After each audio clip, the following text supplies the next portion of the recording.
Each year, we ask the senior class to select a teacher to speak at this special occasion. So it is my pleasure tonight to introduce this year's speaker, Ms. Sarah Waldow.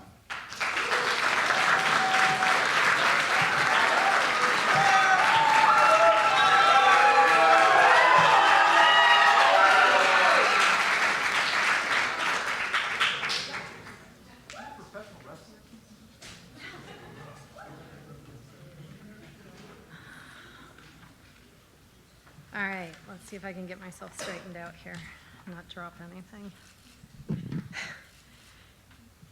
I wish I could see you, like really see you. It almost feels like a senior class meeting, except it feels like there's so many more people here. All right, so here we go. I'm just gonna. It's truly an honor to be here this evening, and I'm incredibly thankful and humbled to be given the honor of speaking to the most intelligent, artistic, athletic, funny, creative, sassy, amazing group of students to ever graduate from this institution.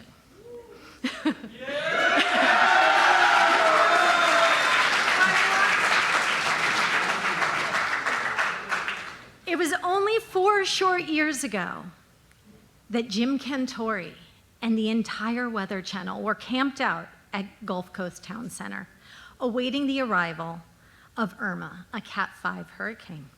You had just begun your freshman year and were already being challenged by the forces of nature. And as crazy as it seems to utter these words, you are ending your high school career having endured a global pandemic that shut down the world. There is no doubt that you are resilient and you are strong, and you will undoubtedly face the challenges that life gives you. So I want to start tonight by letting you in on a not so secret secret about myself. I am a lost soul. Not the lost soul that finds herself living in the Northeast Kingdom of Vermont, living in a log cabin, dancing under the moon. I am a literal lost soul, meaning if there is an efficient way to travel from one destination to another, I will take the more convoluted, precarious, yet often scenic route. Making wrong turns is such a part of who I am that I have learned to embrace this uncanny ability as a gift rather than a curse. Although I have been getting lost for over 20 years, I didn't always embrace it as a gift.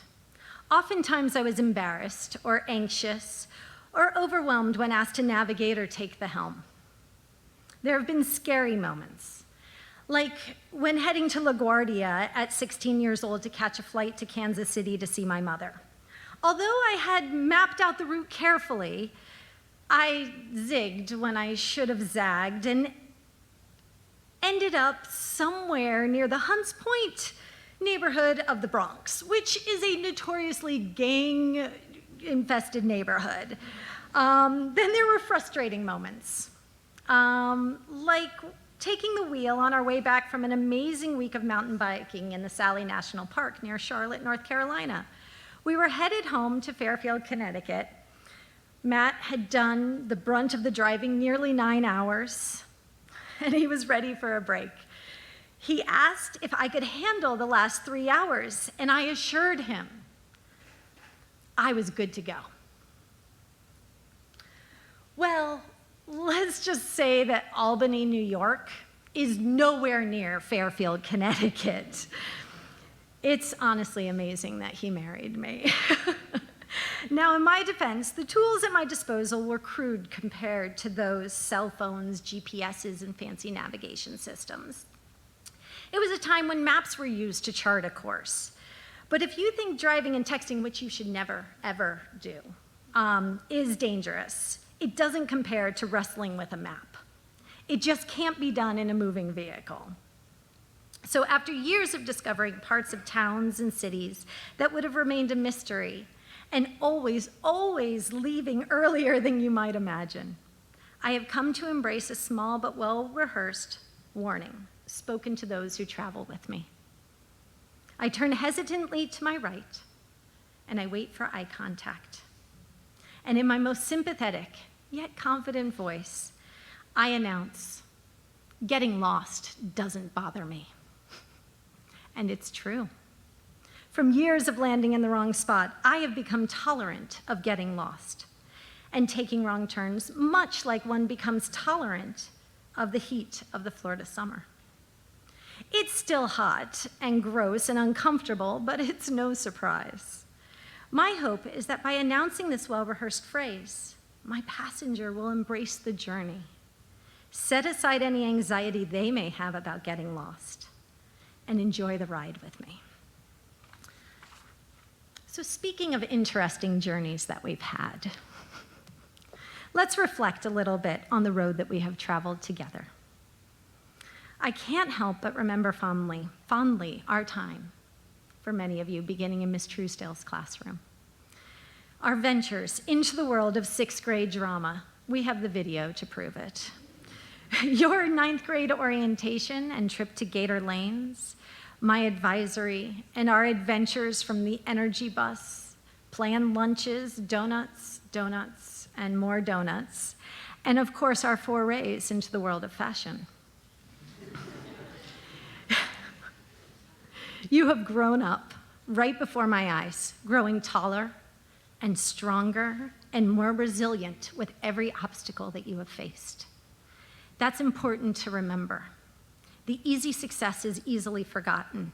However, those moments that are unpredictable, scary, or even don't work out the way that you expected or wanted, carry the lesson that will serve you for the rest of your life. I would be foolish to stand before you and tell you that you will never make a wrong turn and that you're completely prepared for what the future has for you. Life is unexpected and unpredictable. Therefore, I would be navigating us down the wrong road to go there, which wouldn't bother me, but I'll keep us on the straight and narrow today. So I'm going to share with you some lessons I've learned from being lost. The first lesson, and some of you may have heard me utter this a time or two, is simply employing the power of the universe to conspire with you. As I have said to one or two students along the way, luck favors the prepared. Yes, a lesson learned at an early age on dead-end roads, snowy nights, and wrong addresses. It's okay to get lost, but bring a map, some water, a blanket, and a friend.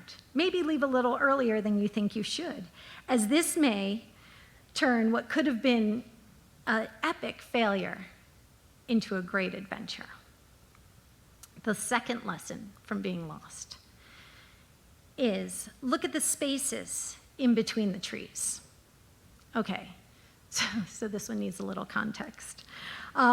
Shockingly, I, when learning how to snowboard, made a wrong turn on the mountain in Stratton, Vermont, and found myself in a densely populated forest on an incredibly steep hill, and was basically frozen in fear. I was looking around at the densely populated pine forest in which I was stuck, and I could not figure out how to get down. And there was no way I was going to take that snowboard off and walk down. I refused, but I hadn't figured out what to do. And all of a sudden, out of nowhere, came a graceful, athletic, amazing snowboarder who scooted up right next to me and got my attention and said, "Sarah, stop looking at the trees. Look at the spaces in between the trees. Envision your route, and you will be fine." This advice happens to ring true in all aspects of life. Be grateful for the spaces in between the obstacles and for good friends to remind you of them. And lastly, lessons learned from the lost up here. You need to choose to see the good. Although I still get lost, Yes, even with a cell phone, a GPS, a navigation system, and a co-pilot, I can still manage to take the wrong turn. I am grateful for the things I have found along the way. A right turn that I made many years ago was choosing to be a teacher. I knew from my junior year in high school that that's what I wanted to do, and I have enjoyed the past 25 years immensely.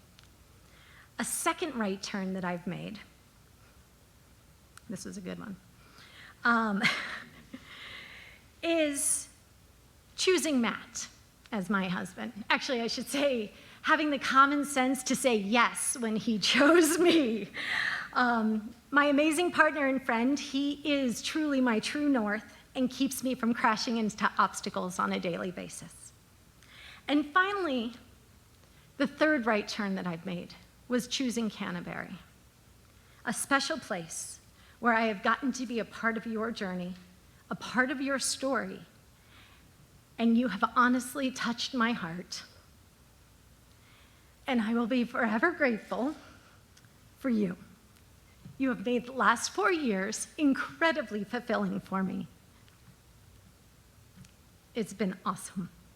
Okay, so I guess the point of this speech is to say, never, never lose your dinosaur. No, that's not it. What I want you to know is that a few right roads will be enough. If you wait for perfection, you may lose an opportunity. Take it from this lost soul. Embrace your new adventure, your new roads, new people, new experiences, new perspectives and ideas. You are strong and resilient and will be able to navigate the dead ends, dense forests, because you have struggled. And you know that overcoming adversity is truly the key to success. Congratulations, class of 2021.